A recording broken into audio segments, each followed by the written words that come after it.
Nasabat ang mahigit 3,2 milyong pisong halaga ng shabu sa buy-bust operation sa Cebu City. 2 ang naaresto. Makibalita tayo kay Chona Carion ng GMA Cebu. Mahigit 3,2 milyong piso. Ganito kalaki ang halaga ng shabu na nasabat ng Cebu City Illegal Drugs Special Operations Task Force sa isinagawang buy-bust operation sa Cebu City. Nakuha sa operasyon ang 11 pakete ng shabu na tumitimbang ng 25 gramo kada piraso. May nakuha ring siyam na mas maliliit na pakete na may lamang tig-5 gramong shabu.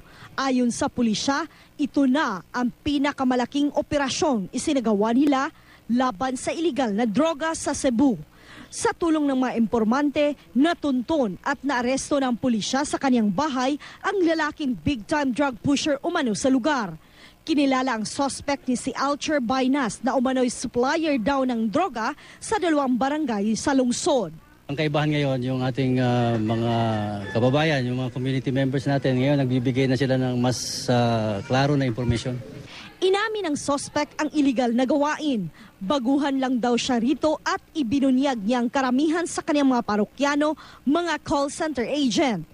Pero ayon sa suspect, hindi naman sa kanya ang lahat ng nakumpiskang shabu. Bago pa sir. Bago pa lang. So magkano? Ano lang painan sir. Dinampot din ng pulisya ang kasama ng suspect na si Don Lautan para maimbestigahan. Itinanggi nitong may kinalaman siya sa operasyon ni Baynas. Pero nakuhanan siya ng pulisya ng drug paraphernalia. Wakilabot na so igor ako. Tumingil ako sa napil lang ko. Chona Carion, Nagbabalita, Pilipinas.